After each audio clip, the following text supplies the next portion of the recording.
Followers बढ़ाने के लिए, चंद जो है अपने आप को लोकप्रिय करने के लिए लोग इस प्रकार की अभद्र और आपत्तिजनक टिप्पणी करते हैं।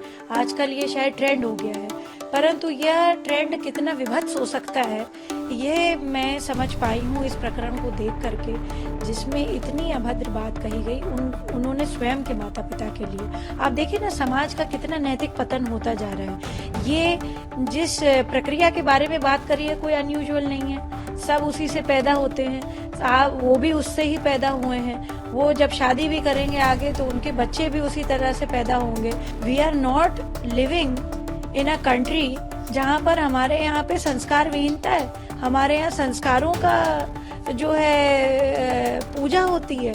हम लोग जो है आज भी जब स्त्री गर्भ धारण करती है तो गर्भ धारण संस्कार है, उसको सिर्फ ये नहीं कहा कि ये बच्चा पैदा कर रही है, ये हमारे यहाँ नहीं होता है। मैं तो भारत सरकार से अपेक्षा करती हूँ इस प्रकार के यूट्यूबर्स को इस अपना लाइसेंस ही ना दे, यूट्यूब को लिख करके भेजे कि ये लोगों को बैन करें, क्योंकि समाज में आज चलिए अच्छा ही हुआ कि इनकी सोच परिलक्षित हो गई सबके सामने। ये कल को कहाँ दिशा दे सकते हैं और कहाँ दिशा भ्रम करा सकते हैं।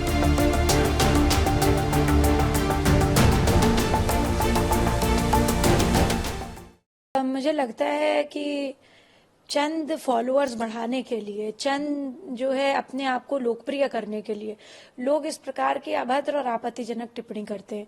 आजकल ये शायद ट्रेंड हो गया है, परंतु यह ट्रेंड कितना विभत्स हो सकता है ये मैं समझ पाई हूँ इस प्रकरण को देख करके, जिसमें इतनी अभद्र बात कही गई उन्होंने स्वयं के माता पिता के लिए। आप देखिए ना, समाज का कितना नैतिक पतन होता जा रहा है।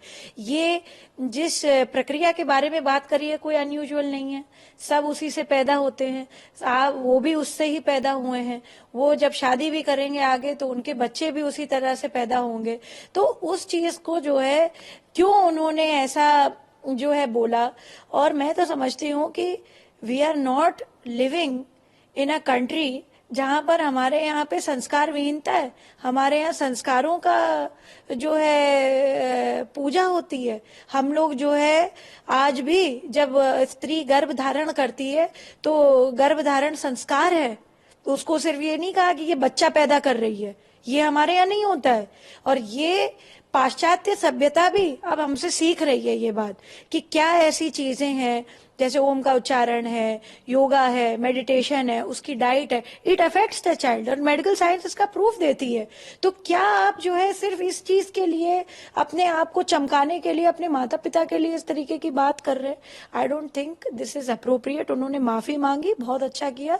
मैं तो भारत सरकार से अपेक्षा करती हूँ इस प्रकार के यूट्यूबर्स को इस अपना लाइसेंस ही ना दे, यूट्यूब को लिख करके भेजे कि ये लोगों को बैन करें, क्योंकि समाज में आज चलिए अच्छा ही हुआ कि इनकी सोच परिलक्षित हो गई सबके सामने। ये कल को कहाँ दिशा दे सकते हैं और कहाँ दिशा भ्रम करा सकते हैं। और रोने से कुछ नहीं होता है। आप कहते हैं ना, टेलर जो है measures only measures twice and cuts once, ये बड़ी पॉपुलर सेइंग है। आप दो टेलर कोई भी होता है, टेलर का मतलब है कोई भी व्यक्ति अपनी बात जब कहेगा तो उसको 2 बार 3 बार समझेगा, एनालाइज करेगा, तब हम बोलते हैं। और उसका कट करना, यानी कपड़े को कट करना सिर्फ एक बार काटता है। यानी कोई भी अगर गलत बात भी कहे तो उसको एक बार कहे, परंतु इतनी गलत बात अपने ही माता पिता के लिए जो व्यक्ति बोल रहा है वो क्या उदाहरण प्रस्तुत करेगा हमारे समाज के सामने। तो हमें ये बात देखनी पड़ेगी कि हम कहाँ पर खड़े हैं, कहाँ पर हम हैं, क्या व्यवस्था, क्या चिंता, क्या चिंतन में हम हैं, क्या संस्कार हमारे भारत के हैं। और ये भारत नहीं है, ये आदरणीय प्रधानमंत्री जी का 2050 का भारत नहीं है। ये युवा अगर इस तरीके का हो रहा है तो हमें उसको ठीक करना पड़ेगा। वो चाहे हमें जो है, वो कहते नहीं सटे साठे हम समझ रहे, तो यानी अगर सट के साथ सटता जरूरी है, फिर उसको हमें लाइसेंस कैंसिल करना चाहिए। और हमें ये बात के लिए भारत सरकार की प्रतिबद्धता होनी चाहिए। जो पुलिस ने एक्शन किया है, कमेंट कि भाई बड़ा अच्छा काम किया, आई सैल्यूट द पुलिस कि उन्होंने एक अच्छा स्टेप लिया। जिन लोगों ने इसके पीछे बहुत सारी रिपोर्ट दर्ज करी हैं उनको भी मेरा नमन है कि आपने भारत की संस्कृति सभ्यता को बचाने के लिए अपने से हट करके ऊपर सोचा। मेरा स्टैंड इन सब बातों पर पहले से ही बहुत स्ट्रांग और क्लियर है। वो ये कि ऐसी बकवास जो ये करते हैं टीवी पर, in the name of freedom of speech, ये पहले से ही बंद कर देना चाहिए, इनके यूट्यूब चैनल को बंद कर देना चाहिए। क्योंकि आप सोचेंगे कि ये फ्रीडम ऑफ स्पीच की बात है, पर मैं सीधा सीधा इसका लिंक करती हूँ क्राइम से। क्योंकि जिस तरह का काम हमारा है, परी का है, और हम लोग लगातार अवेयरनेस प्रोग्राम्स करते हैं कि बलात्कार कैसे रुके, या इस तरह के जो छिछोरापन है वो कैसे रुके, क्योंकि हमारी लड़कियां बाहर गली तक नहीं जा सकती हैं। और इतना आतंक है, इस तरह से मैं आतंक ही बोल रही हूँ कि उनको घर सुरक्षित पहुंचना मुश्किल हो गया। ऊपर से इस तरह की जो ये गंदगी है, ये जितना फैलती है उतना ये डायरेक्ट क्राइम को प्रमोट करती है। ये लोगों को समझ नहीं आ रही है, ये फ्रीडम ऑफ स्पीच नहीं है, ये डायरेक्ट लिंक्ड है क्राइम से। और इस तरह की गंदगी बंद होनी चाहिए, बकवास बंद होनी चाहिए, इनके यूट्यूब चैनल बंद होने चाहिए। और मुझे लगता है कहीं ना कहीं गवर्नेंस बॉडी बैठनी चाहिए जो इस सब चीज़ों को देखे, मॉनिटर करे। और ये तो एक चीज़ जो सामने आ गई, इससे भी गंदगी और फैल रखी है। और कई बार तो ऐसी ऐसी वीडियो सामने आती है कि रेप कैसे किया जाता है, इस तरह की वीडियो भी सामने है, और वो यूट्यूबर बच गए। तो मुझे लगता है कि इसको कितना लाइटली लिया जाता है। पर मुझे एक तरह से ये चीज़ का एक सेटिस्फेक्शन है कि कम से कम अब इस बात पे चर्चा हो रही है, और मैं तो इसके सख्त खिलाफ हूँ। और मुझे लगता है कि सरकारों को भी इस पर कड़ी कार्रवाई करनी चाहिए। ये कॉमेडी थी ही नहीं, ये कॉमेडी कहाँ से थी आप बताइए, इसमें कॉमेडी कहाँ थी? वो खुद ही हंस रहे हैं, वल्गर जोक्स भी नहीं थे, वो वल्गैरिटी है और गंदे गंदे तरीके की बातें हो रही हैं। सेक्स, अपने पेरेंट्स के सेक्सुअलिटी पे बात हो रही है, बॉडी पार्ट्स पे बात हो रही है। आपको इसमें जोक समझ में आता है? मुझे तो इसमें कहीं कॉमेडी दिखती नहीं है। तो ये कहना कि एक इंसान जो इतना बड़ा यूट्यूब चैनल चला रहा है और इतने पैसे बना रहा है और इतना लोगों को इंटरव्यू करता है, हर मिनिस्टर का उसने इंटरव्यू कर रखा है, और वो ये बोल रहे कि उसको कॉमेडी समझ नहीं आती है, मुझे लगता है कि ये छोटी सी, और मतलब वो बचना चाह रहा है इन सब बातों से। मुझे नहीं लगता कि ये उसको ने नासमझी में किया है, वो पूरा एंजॉय कर रहा था। और मुझे लगता है इन पे इसीलिए कार्रवाई होनी चाहिए कि वो फुल उसमें इन्वॉल्व थे और उसमें कॉमेडी कहीं नहीं थी। ये कहना चाहता हूँ कि हम लोग कलाकार हैं, चाहे कहानीकार हो, पत्रकार हो, कथाकार हो, कलाकार हो, या जितने भी इन्फ्लुएंसर या जो भी हैं, जितने भी जो कला के माध्यम से, अभिव्यक्ति के माध्यम से सेवा करते हैं देश दुनिया की, उसमें जो भी कंटेंट हो, वो कंटेंट में क्लास हो और मास हो। क्योंकि हमारा देश जो है ना, वो संस्कृति और संस्कृत का देश। हम लोग हर रिश्ते की बड़ी इज्जत करते हैं, लेकिन रिश्तों का मजाक उड़ा के, और इतना घिनौना मजाक उड़ा के, और अगर हमें ये लगता है कि हम कोई मनोरंजन क्रिएट कर रहे हैं या कोई मैसेज क्रिएट कर रहे हैं, तो मैं आज से नहीं, बहुत पहले से ऐसे वीडियो और ऐसे ये इस तरीके के हमेशा समझाता रहता हूँ। नहीं, वो प्रमोट नहीं कर सकते वल्गैरिटी को, क्योंकि हमारा देश दुनिया बहुत समझदार है। वो खुद को एक्सपोज करते हैं, खुद की मानसिक गंदगी को एक्सपोज करते हैं। और हमारा तो यही कि चाहे छोटा अभिनय करो, चाहे बड़ा अभिनय करो, अभिनय हर किचन का होता है। मनोरंजन जो मन में खुशी दे दे, ब्लड सर्कुलेशन को अच्छा कर दे, और बोलते हैं कि बच्चा, बूढ़ा, नौजवान एक साथ बैठ के जिस मनोरंजन को देख के प्रफुल्लित हो जाए, मैं उसी को कला मानता हूँ। और उसी के दायरे में काम करने वाले को मैं कलाकार मानता हूँ। और कला नेचर से जुड़ी होती है, नेचर हमेशा पॉजिटिविटी देती है। आपकी बातों से आपको लग रहा है कि आपने क्या क्रिएट कर दिया, उसमें कोई भी हो, है? क्योंकि बहुत पचासों लोगों ने इस तरीके के वीडियो बनाओ तो देखने में समझ में आता है। तो मैं सबसे ये रिक्वेस्ट करना चाहता हूँ कि अपना मन खूब प्योर रखो, और जितना मन प्योरिटी से आप परफॉर्म करोगे, हमारे देश की जनता बहुत समझदार है और आपको भरपूर तालियां देगी। और ना कि ऐसी चीज निकल जाए मुंह से आपके, और जो ना सुनने में अच्छी लगे, ना देखने में अच्छी लगे, ना आपके मुंह से ये, जहाँ पे बोलते हैं ना, हमारा देश ऐसा है कि वसुधैव कुटुंबकम, मातृ देवो भव, पितृ देवो भव, गुरु देवो भव, बोलो संसार देवो भव, जिसे बोलते हैं जय माँ, जय महात्मा, जय परम पिता परमेश्वर परमात्मा। खूब मॉडर्न रहिए, अपग्रेडेड रहिए, दुनिया के साथ चलिए। We are all innovative people, खूब इन्वेंशन कीजिए, और जो बोलते हैं ना, कलयुग जो है ना, मशीनों का युग है, कला का युग है।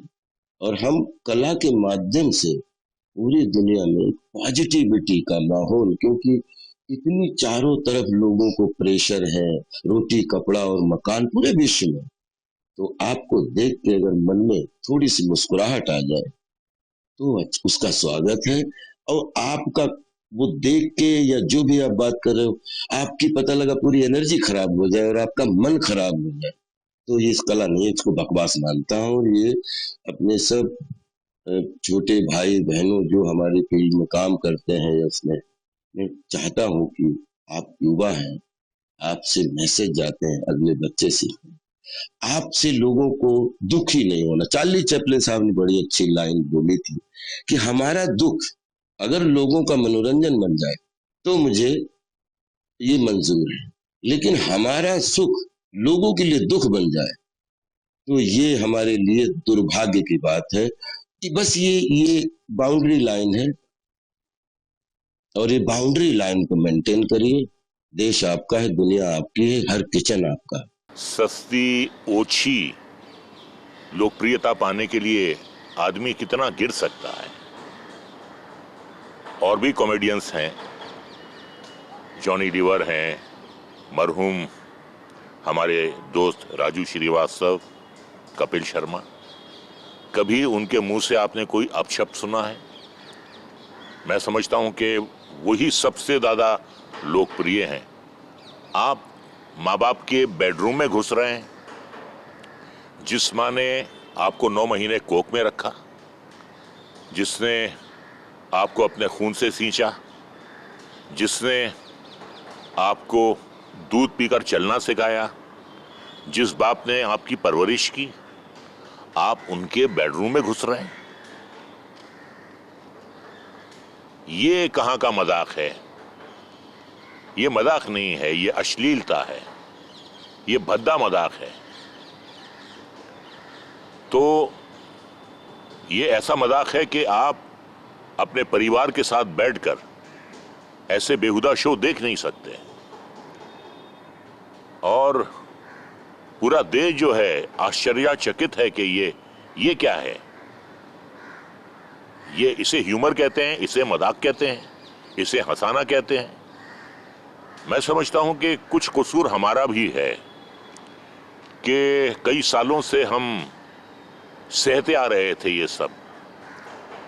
ये जो ऐसे प्रोग्राम्स हैं, काफ़ी चल रहे हैं जहाँ पे खुलेआम गालियों का इस्तेमाल होता है, बेशर्मी होती है, बेहयाई होती है।